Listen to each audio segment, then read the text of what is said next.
Hey Flosstube, today is Friday, April 16th, 2021. I'm back again with a second stitch with me. Fair warning right now, we are about 5 feet away from Hopper, and we just got done taking a shower, and so he is wet. You can hear him shaking himself off. He tends to be more vocal right after a shower, so especially if I'm here talking to myself, he's gonna see fit to join the conversation. Right, Hopper? So, we are here. Today is the first day of the Confetti Conquistadors weekend in Full Coverage Fanatics. And I am, let's see, I can't see what you're seeing too easily. So, I am working on Supersized Color Expansion Museum Shelf. And I am on this page right here with the stairs. So that's what you see. And I'll stitch here for a few minutes and talk to you guys. And Hopper will add his piece. Right, Hopper? Yep. He's got something to say. He normally likes going through all his noises after he takes a shower. Isn't that so? Yep. So this is 25 count. 25 count easy count on my homemade PVC frame. Because I'm in the center of the design right now, you can see that my fabric tension isn't that great. And that is because it's really hard to keep this fabric here at the top rolled tight because it's a gigantic piece. But I can tighten it up like this, and you can see my tension's better now. The fabric is secured on the frame with Q-snap clamps at the very edges of the piece, and then rolled, and then the side pieces of the PVC are put together. I'm trying to catch up to where I am.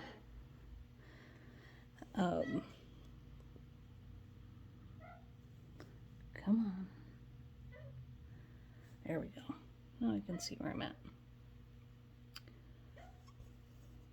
So every once in a while I just roll it like that and tighten up my tension. But since the easy count is more stiff versus regular 25 count Lugana, it doesn't really bother me that it's not drum tight. This PVC frame with the Q-snap clamps only cost me less than $15 US. And it got caught on the needle minder.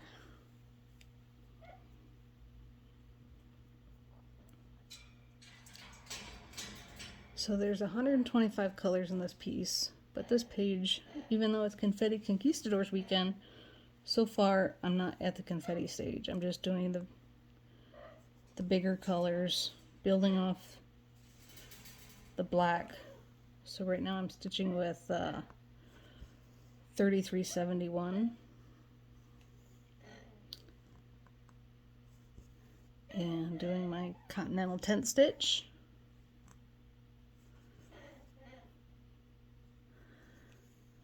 As Hopper makes his noises.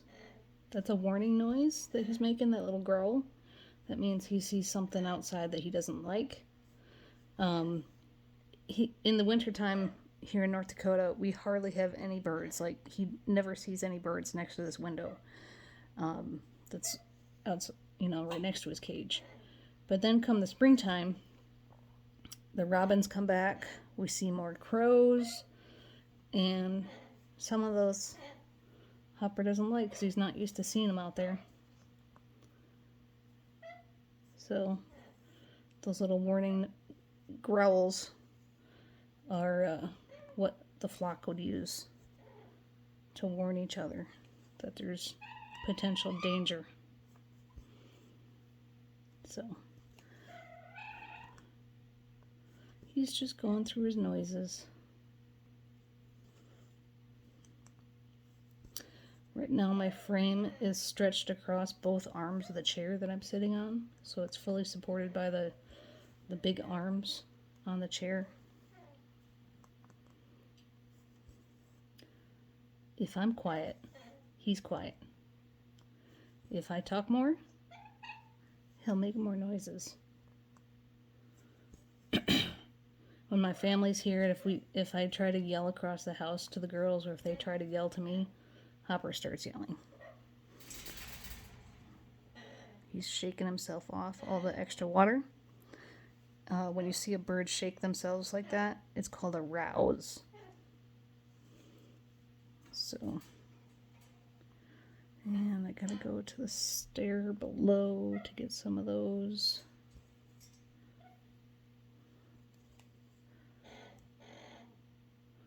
So there's his warning. You see some birds out there.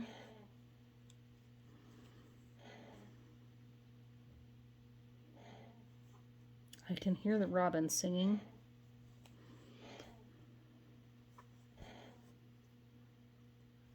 I can hear some geese flying by.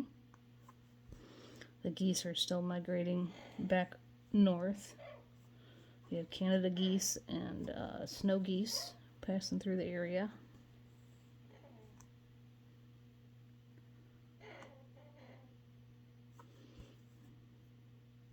Right, Hopper?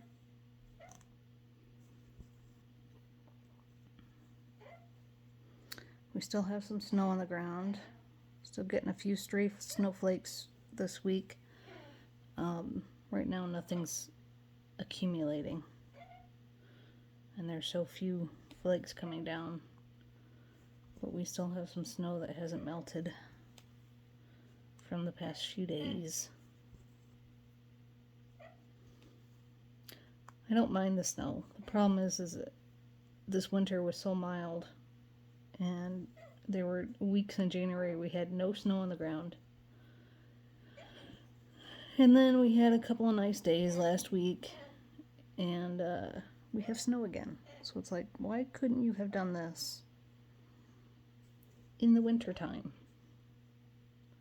instead of now when we want it to warm up?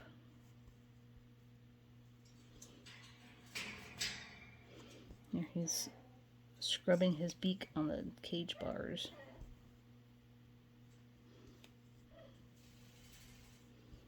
Shaking his tail feathers. Yeah?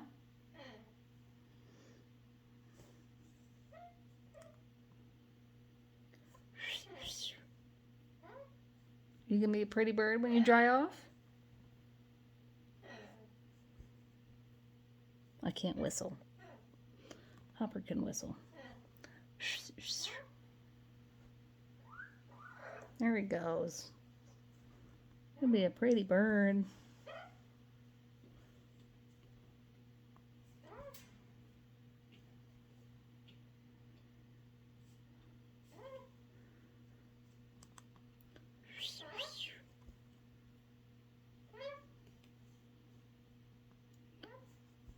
Pretty bird. Hopper. Can you say your name for them? Hopper.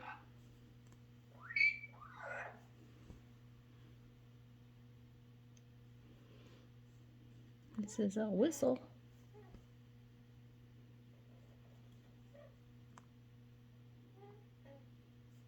There's a Hopper. Half-hearted. He's a blue-fronted Amazon. I gotta try not to hit you as I turn this over. Which are normally one of the top 3 subspecies of Amazons for talking. And I left my scissors at the other spot, so I have to leave that there. Or pause this. I'll just keep going. I'll stitch on a different stair so I don't stitch over that table.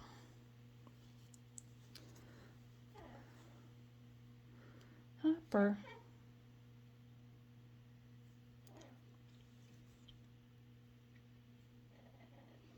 I've got the phone so close it makes it hard to turn this frame over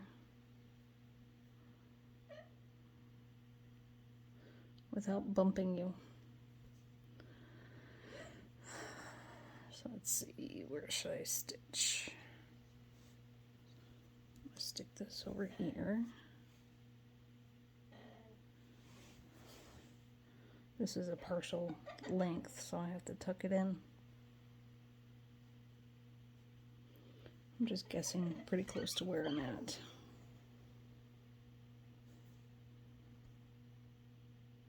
Of course, that tail got in the way.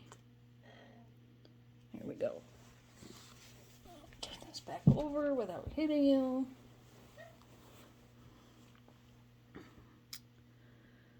And I need to figure where I'm at. Down here.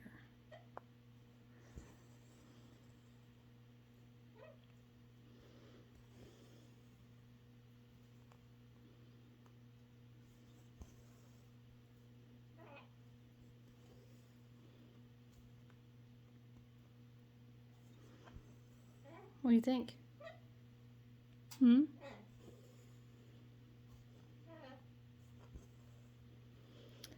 So Hade had a sale this week, 50% off sale for the springtime. I successfully what's the word I want to say? Didn't give in to temptation to buy another pattern because I have several that are waiting to be started with fabric ready.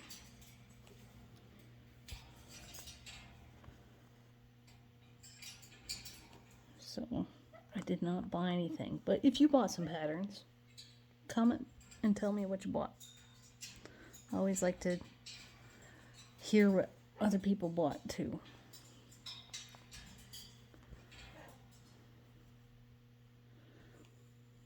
So we are almost to the top of the page.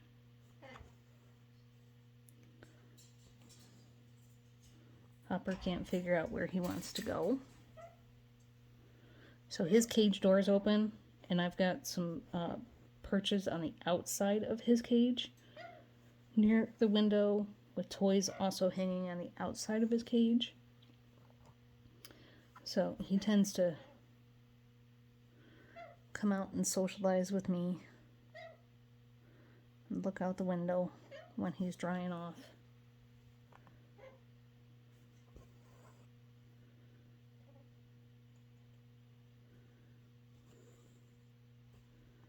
Doesn't really play with his toys while he's drying off. He just sits there and makes his noises.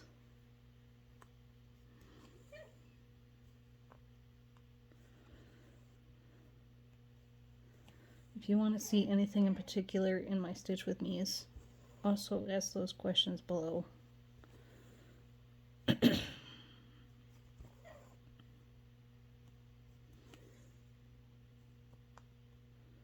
So I am using Pattern Keeper, and I have my tablet on a little fold-out tray right next to me.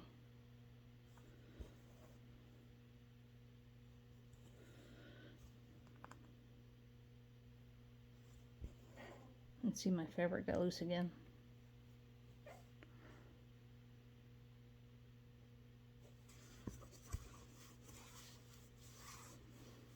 Just from flipping it over.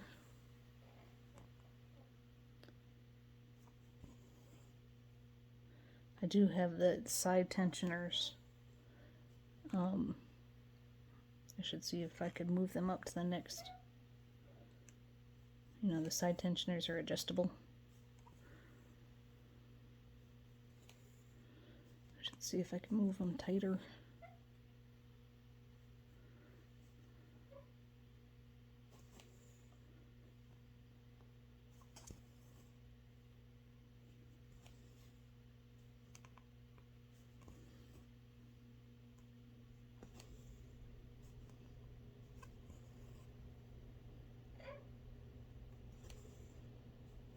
Hopper.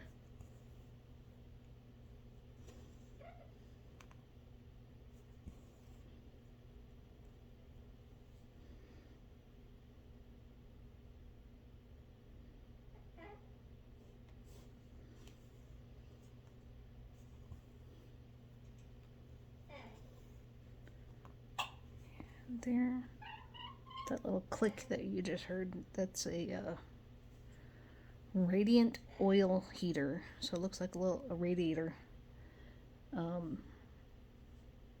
that I have here next to Hopper's cage. And it runs all winter long. I never turn it off because our windows are so drafty. And it just keeps his room a little bit warmer so that I can give him a bath and he can dry off without the room being chilly. I've actually been able to take videos of, like, on a really windy day when it's, you know, gusting 50 miles an hour outside. I'll have the blinds closed on the window. I'll have the blackout curtains closed.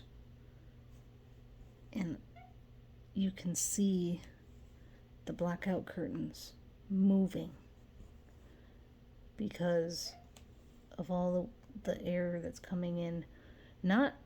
These are double hung windows, so you can push up the top or push up the bottom of the window and bring the top down. The windows are fully locked. And the breeze is coming through the sides of these wooden framed windows. So I'm looking forward to, later this month, we're supposed to get all new windows. Actually, plastic, you know, the regular, is it plastic or vinyl? Whatever the type of windows you normally see. It wasn't a good idea to have wooden framed windows in a place that gets to -50. And that's Fahrenheit and Celsius. But this is base housing, so the government always goes with the cheapest option. Back when these houses were built, which I believe was the 90s, believe it or not. And where was I going with that?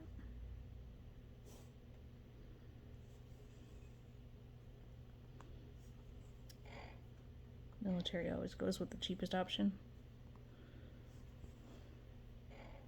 I was going somewhere with that and I forgot.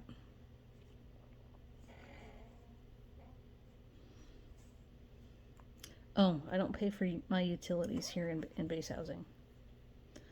So, no matter where you get stationed as a military member, you get what's called a basic allowance for housing. So, it's an allowance, and it's based off the active duty member's rank, the zip code, so where you live, the cost of living in that area, and if you have dependents. They don't care how many dependents. It's just either with dependents or without dependents. So, but when you live in base housing, now that all the base housing is privatized, that basic allowance for housing, or BAH, is taken out of my husband's paycheck to the privatized housing company.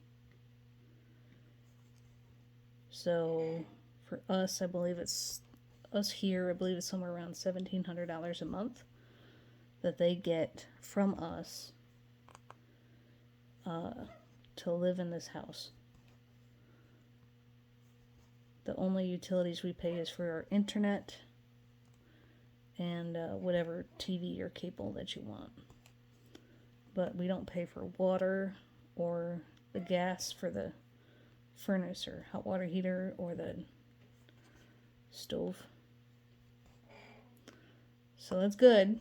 Government pays for, built houses cheaply, but I don't have to pay the gas bill to heat it up with my drafty windows.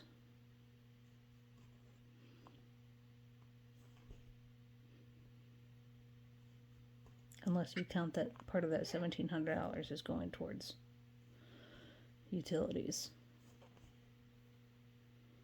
So, All right, we are done with that color on the page. So I think I'm going to leave it here and say goodbye to you guys. Again, tell me if there's something particular you want to see in these videos. And I'll see if I can make that happen. These are not going to be a regular thing. It's just going to be whenever I feel like it.